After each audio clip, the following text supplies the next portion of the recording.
미친 자에게 운전대를 맡길 수 없다는 구호를 내건 이 국민혁명 모임에 제가 두 번째로 참가해서 전광훈 목사님과 그리고 그를 열렬히 성원하고 응원해 주신 여러분들 앞에 깊이 감사의 말씀을 드리고, 한편으로 해외에 계신 우리 동포들께서 이 방송을 통해서 열렬한 성원을 보내주신 데 대해서도 다시 한번 깊이 감사의 말씀을 드리는 바입니다. 제가 2주일 전에 여기 왔었는데 그 2주일 사이에 이 대한민국의 국민 노릇하기가 이렇게 힘들고 억울하고 짜증나고 좌절되고 절망에 빠지는 일들이 계속해서 생겼습니다. 이게 여러분들이 마스크를 이렇게 꼈습니다만 제가 이렇게 보고 얼굴 모습을 짐작한데 여러분들이 모두 우울합니다.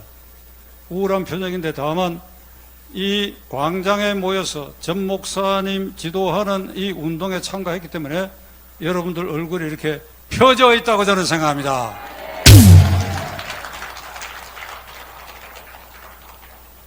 이 정권은 이 본 해프가 말한 대로 미친 것 같아요. 어떤 의미에서 미친 정권이.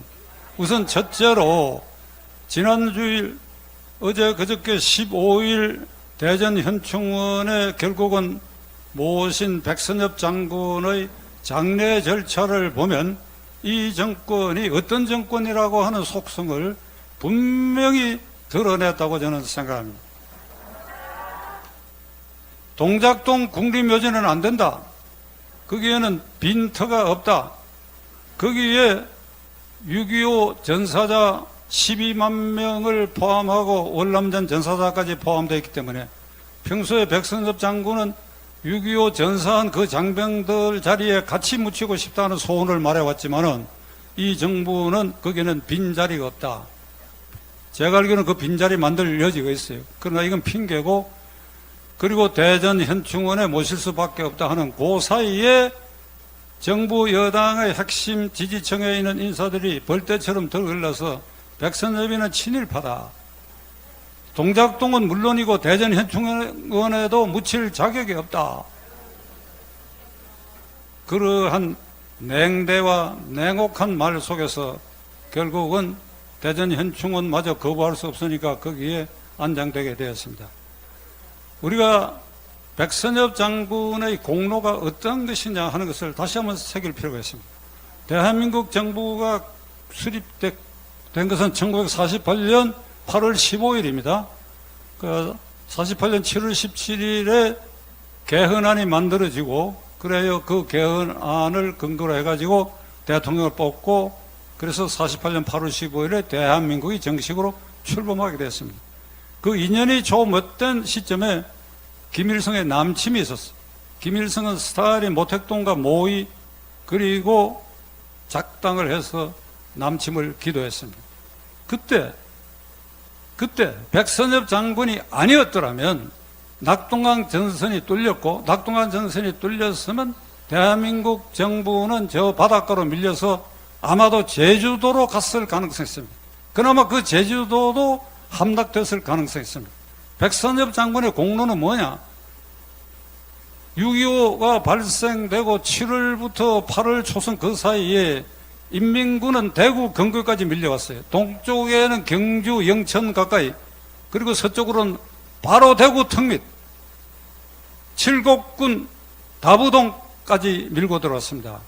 그때 그 전투가 열 몇 번에 걸쳐서 인민군과 국군이 그 주인공 자리를 바꿔 했다고 하는 그만큼 혈전을 벌였는데, 그게 뚫리면 대구가 점령당하고, 대구가 점령당하면 순식간에 자동차로 2시간 거리도 채 되지 않은 부산이 점령당했고, 그리하여 대한민국은 존립하지 않게 되었을 것입니다. 지금 우리가 누리고 있는 이 자유민주 체제 아래에서 이 대한민국 체제가 다시 이게 지켜진 것은 6.25 전쟁을 통해서 다부동 전투에서 1사단장 백선엽 장군이 앞장서서 내가 앞장설 테니 내가 머뭇거리면 너희들이 나를 쏴라 하는 명령을 내리면서 그가 앞으로 전진해서 다부동을 지켜냈고, 그래야 9.28 수복까지 북진을 했고 압록강 도망가까지 백선엽 부대가 가장 먼저 도달했습니다. 이건 다시 말하면 48년 8월 15일에 대한민국 정부가 수립되는데 6.25 김일성의 남침으로 이 대한민국이 소멸될 위기에 있는 것을 백선엽 장군이 이것을 막아내고 오늘의 대한민국을 있게 했기 때문에 대한민국을 다시 제조한, 다시 만드는 그 은공의 수훈갑이 백선엽 장군에게 있는 것입니다. 문재인 대통령과 문재인 대통령을 에워싸고 있는 친북 주사파 김일성 주의자들에게 저는 묻고자 합니다. 그대들이 지금 국회로 그리고 정당으로 진출해서 장관도 하고 국회의원도 되고 청와대 비서실장도 되고 수석비서관도 하고 그렇게 부귀를 누리는 것이 무엇 때문인가? 오늘의 이 대한민국 체제가 존재했기 때문에 6.25 때 김일성가 밀고 남해안까지 가서 이게 김일성이 천하가 되었다면 우리는 지금 북한 주민 2,500만 명이 당하고 있는 것처럼 완전히 통제 아래서 개돼지 신세를 면치 못했을 것이기 때문에 너희들도 자네들도 만일 백선엽 장군이 이걸 막아내고 오늘 대한민국을 지키지 않았다고 한다면 너희들이 태어났을 때는 이미 인민공화국이 됐고 너희들이 오늘 위세를 부리고 장관도 하고 국회의원도 하고 돈도 벌었어. 엄청난 돈도 벌었어. 이 사람들이 요즘 여러분 뉴스에 떠돌아다니는 거 아시지요? 신라젠 사건, 라임 사건, 옵티머스 사건에 전부 권력 실세들 이름이 떠오르고 있고 최근에는 탁현민이라고 청와대 이 행사를 주관하고 있는 그 행정관이 수십억 원대의 청와대 행사 비용을 청구하는 것을 자기 주변 사람들에게 전부 맡겼다 하는 까지 보도되고 있습니다. 제가 단언컨대 민주화 이후에 김영삼 정권 이후에 김영삼, 김대중, 노무현, 이명박, 박근혜 그리고 문재인 정권 이렇게 이어오는데 이 이어오는 과정에서 문재인 정권에서 3년차가 지나고 이제 내리막길에 들어선 이 시점에서 가장 크고 가장 광범위하고 가장 깊게 돈 거래가 있고 부패한 정권은 문재인 정권이라고 저는 단언합니다. 증거대라 이럴는지 모르겠습니다. 증거대라 그러면 대통령이 되라 그러면 제가 대통령 귀에다 대고 얘기할 자료가 많이 있어요. 많이. 그러니까 이들이 이와 같이 오늘의 이 정권 주체들이 백선엽 장군을 친일 민족 반역자라고 몰아세우는 이들이 존립하게 된 그 근거가 백선엽 장군이 있어서 이 대한민국 체제를 지켜줘. 그래서 이 대한민국 체제에서 한때 군사정권도 있고 독재정권도 있고 했지만은 그래도 수평적 정권 교체가 되고 자유자본주의 체제가 이만큼 질서가 유지되고 북한보다는 훨씬 다르게 국력이 축적된 이 나라에서 너희들이 장관도 하고 국회의원도 하고 비서실장도 하고 하는 이 모든 부귀 영화가 그 원천이 백선엽 장군에게서 비롯됐다고 너희들이 깨달았다고 한다면 백선엽 장군이 돌아가신 마당에 이렇게 천덕꾸러기 취급하고 친일 내국노라고 이렇게 매도할 수 있는가 이 말을 15일 날 백선엽 장군이 대전 현충원에 안장되었습니다. 그 다음 날이니까 오늘이 18일이니까 어제 그저께 국가보훈처의 대전 현충원 홈페이지에 들어가서 장군 묘역에 묻힌 사람들 클릭을 하면 백선엽 장군 여기에 뭐라고 16일 날 붙여놓은 거니까 친일 민족 반역자라고 써놨다 그래. 친일 민족 반역자라고 써놨다. 이건 도저히 용납할 수 없습니다.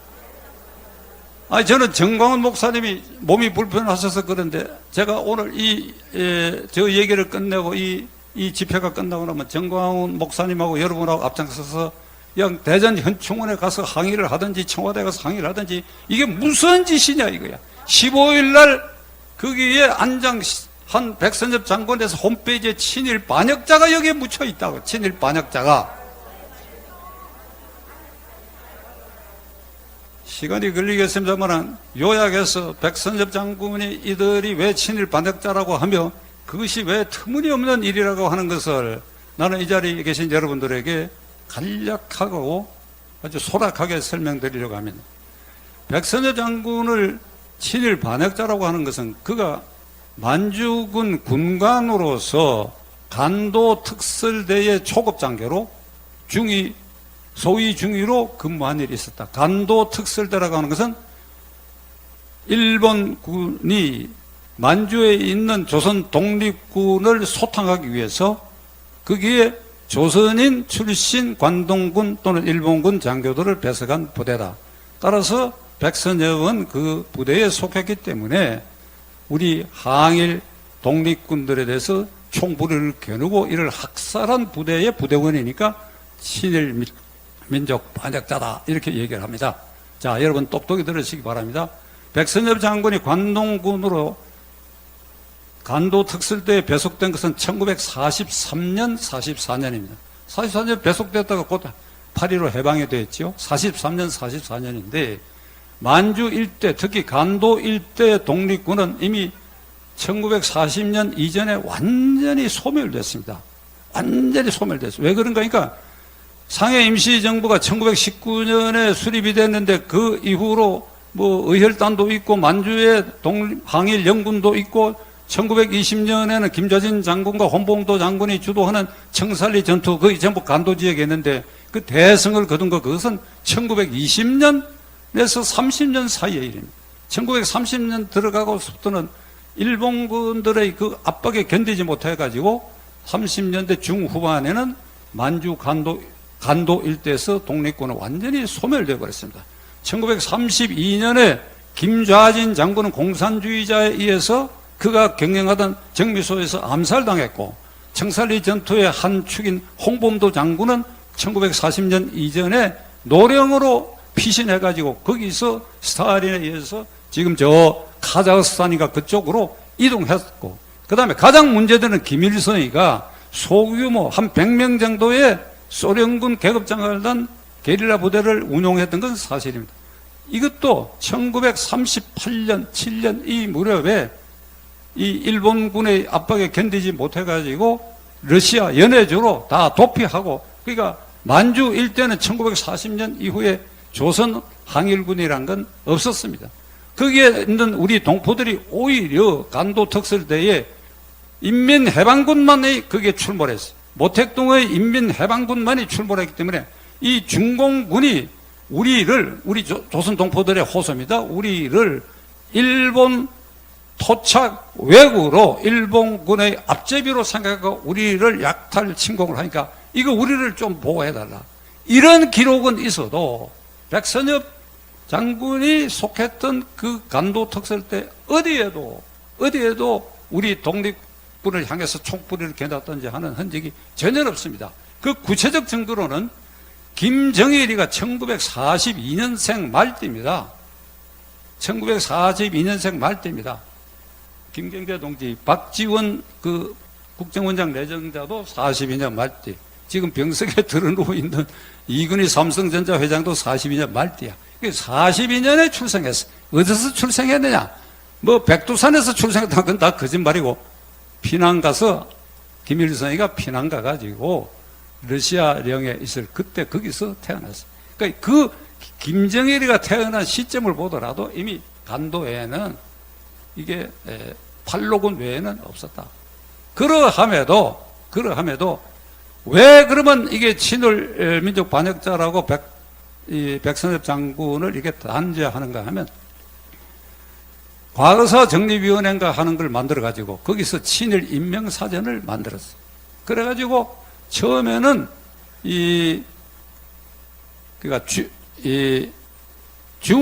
그러니까 대위 이상의 만주군, 일본군 재직자들, 군 경력자 중에는 그걸 친일파로 분류한다 이랬다가 뒤늦게 보니까 박정희도 중위 출신이거든요. 박정희가 일본군 중위 출신이니까 그래서 중위로 낮추다 보니까 박정희, 백선엽 등이 전부 친일파로 지금 걸려든 겁니다.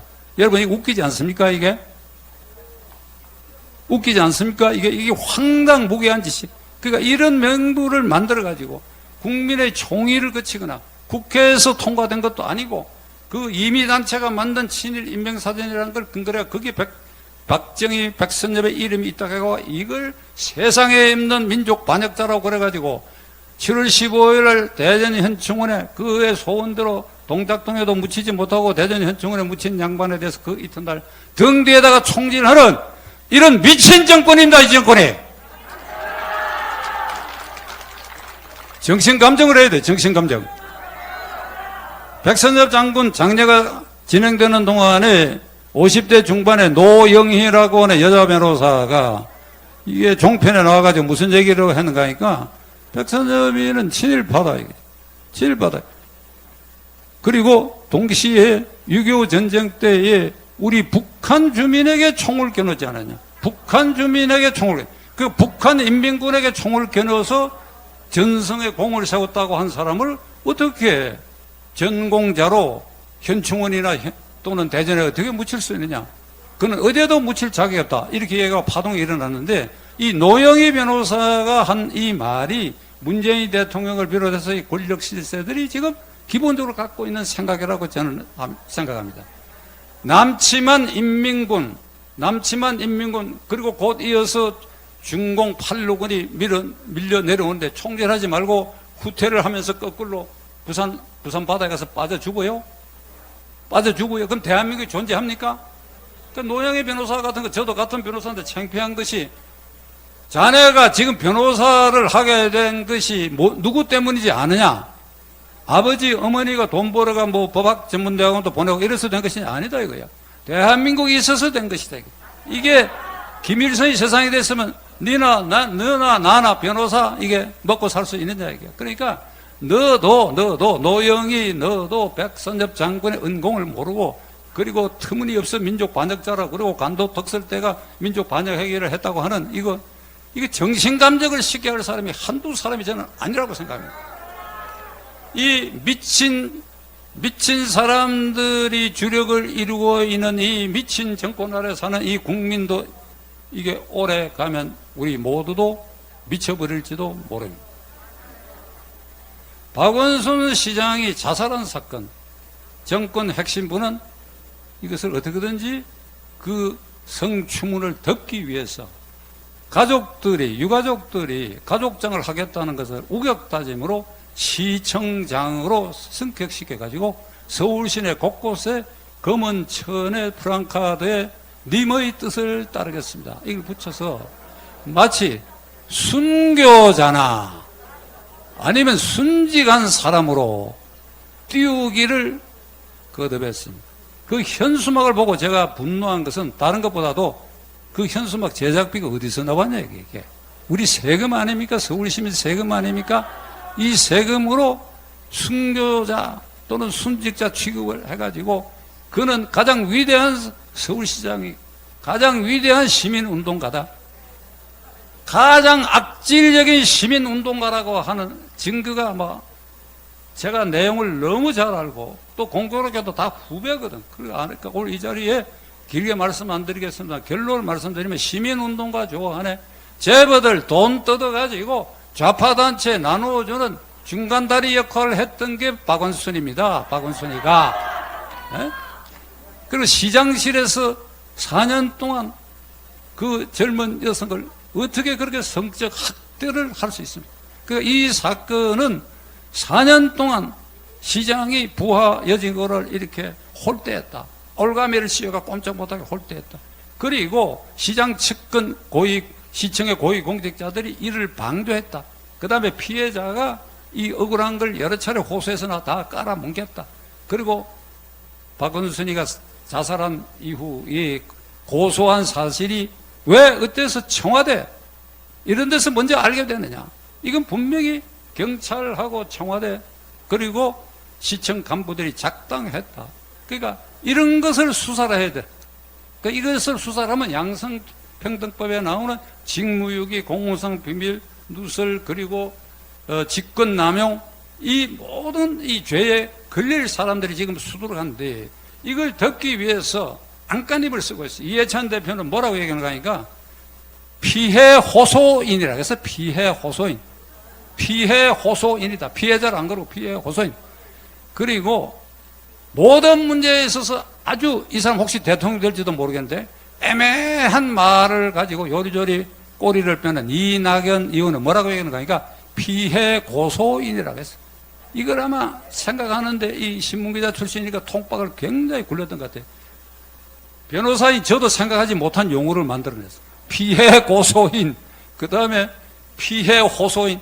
이 자락에 깔린 거는 그 피해 여성의 피해자가 주장하고 있는 것이 대부분이 사실이 아니다라고 하는 것을 깔고 이런 말들을 하는데 이 두 사람도 정신 나가기는 마찬가지로 저는 생각합니다.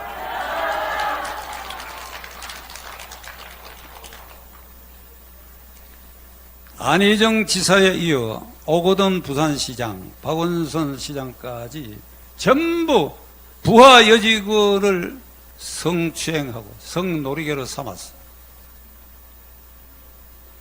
이거 공개방송에서 이 얘기해도 제가 한 얘기 아니니까 남의 말이니까 인용하려고 합니다. 진중권 전 교수가 이런 사람들을 잡놈이라 그래서 잡놈.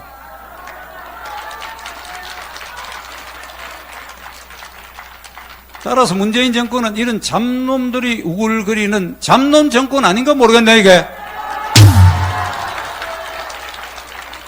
이해찬 대표는 이게 박원순 시장 빈소를 방문했다가 돌아가는 길에 기자들이 당으로서도 이 사인과 그 경위에 대해서 독자적으로 조사할 의향이 없느냐라고 하고 물으니까 그 물은 기자를 향해 쏴보면서 언론에는 XX 자식이라고 이렇게 표현되는데 후레 자식이라고 그랬대요. 후레 자식.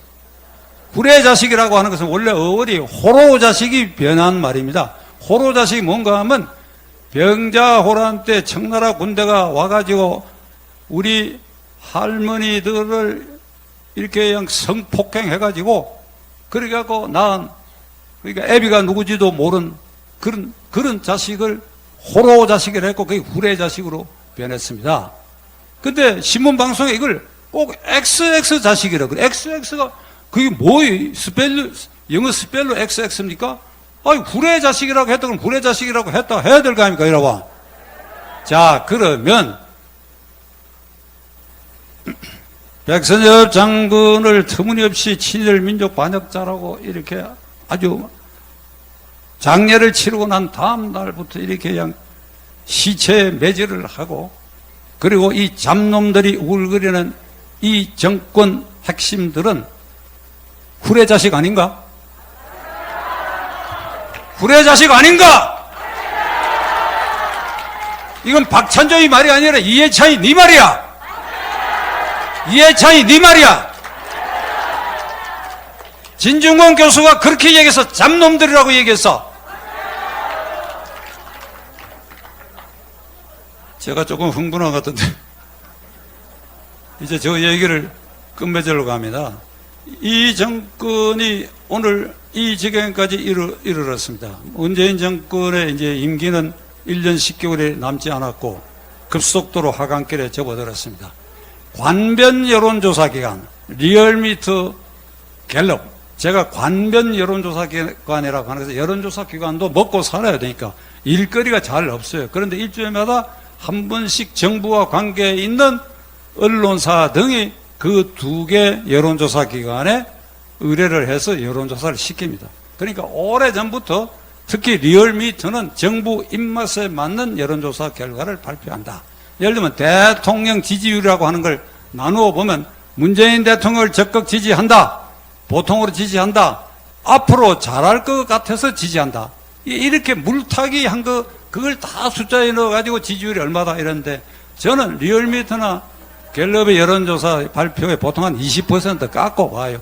지난 주일엔 드디어 이렇게 관변으로부터 돈 받아먹고 여론조사를 해서 발표하던 이들도 어쩔 수 없는지 이제 문재인 대통령이 50% 밑으로 지지율이 떨어지고 지지하지 않는다가 거꾸로 올라갔다. 이걸 거의 데스크로스가 됐다. 이게 거꾸로 됐다. 이제는. 그러니까 이게 뭐냐면 관변 여론조사 기간마저도 문재인 대통령 지지율이 이렇게 떨어졌다라고 거의 항복하다시피 했으니까 실제로는 엄청나게 저는 떨어져 있다고 생각합니다. 그런데 저는 이게 두려운 것이 이와 같이 지지율이 떨어지니까 당황해가지고 이제 이 돌팔구를 마련해서 체면을 유지해야 되겠는데 오직 한 가닥밖에 없어요. 한 가닥. 부동산을 지금 22번째 7월 16일 날 대책을 내놨지만 그 약발이 듣지도 않고 그러니까 하나 딱 남았어. 이 김정은이와 이게 오락가락 하면서 말 함부로 하는 저런 게 어찌 미국 대통령인지 모르는 적을 꼬드겨 가지고 미북 정상회담을 하거나 아니면 남북 정상회담을 판문점 같은 데서가 종전선언을 하게 하는 거예요. 종전선언을 하게 해가지고 제재 완화를 하게 해서 이 한반도의 평화의 시대가 곧 다가왔다 하는 이것으로 모든 걸 지금까지 미친 짓 잡놈들이 우글거리는 이 정권의 치부를 이걸 가지고 덮으려고 하는 거 이걸 제가 가장 우려합니다. 이 국민들이 이런 속셈을 알고 네가 100번 그래봐야 우리는 안 속는다 이래주면 좋은데 아까 여기 도착해가지고 정광훈 목사님하고 김경재 동지하고 잠깐 얘기했습니다. 국민들이 이걸 꿰뚫어보고 이건 아니다 할 것 같으면 우리가 걱정할 필요가 없어요. 왜? 1년 10개월 되면 그냥 끝나게 할 수가 있는데 그러니까 이 짓을 할 가능성이 있다. 이걸 위해서는 수단 방법을 안 가릴 것이다. 수단 방법을 안 가린다고 하는 것은 유엔과 미국 그 다음에 일본 그리고 한국의 북한에 대한 제재가 있는데도 불구하고 그 제재의 밑을 뚫고 무슨 돈을 적극적으로 갖다 준다든지 그 무슨 짓을 하는지도 모른다. 이거 하여간 한반도의 평화쇼를 위해서 무슨 짓이든지 할 줄 모른다. 맹자가 이런 말을 했습니다. 소인배는 어떤 자리를 얻기 위해서, 그러니까 소인배는 어떤 자리, 예를 들면 장관이나 국회의원 공천이나 이런 걸 얻기 위해서 무슨 짓이든지 한다. 가서 아침 저녁으로 문안도 드리고 돈도 갖다 주고 뭐 온갖 별짓을 다 해서 그 자리를 차지해야 한다. 그리고 일단 차지하고 나면 이번에는 그걸 놓치고 잃어버릴까 싶어서 무슨 짓이든지 한다. 그러니까 뻗태고 거짓말하고 도망가고 이렇게 한다는 것입니다. 정권도 마찬가지. 정권을 어렵게 획득했다.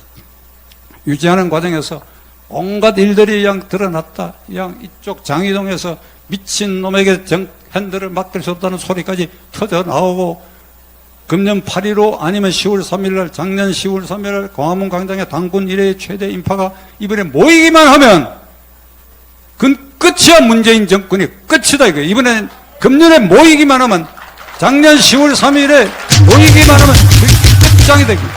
그러니까 이걸 예방하기 위해서 무슨 짓이든지 하는데 제1착으로 할 일이 북한을 매개로 한 이런 아주 엉뚱한 짓을 합니다. 안보 체제를 허물어도 종전선언을 해야 된다. 이렇게 해서 이 정권의 공도다. 이런 걸로 해서 정권 유지를 하고 연장을 하려고 도모하게 될 것입니다. 저와 여러분들, 정광훈 목사님을 포함해서 우리 모두는 대한민국 국민으로서 헌법상 제1기관인 국민의 구성분자들입니다. 우리 헌법은 대한민국의 주권은 국민에게 있고 모든 권력은 국민으로부터 나온다. 그래 국민이 투표해서 대통령 뽑고 국회의원 뽑아서 법을 만들어서 정부를 세우고 정권을 세우고 그래 선거를 통해서 정권을 교체하는 것입니다.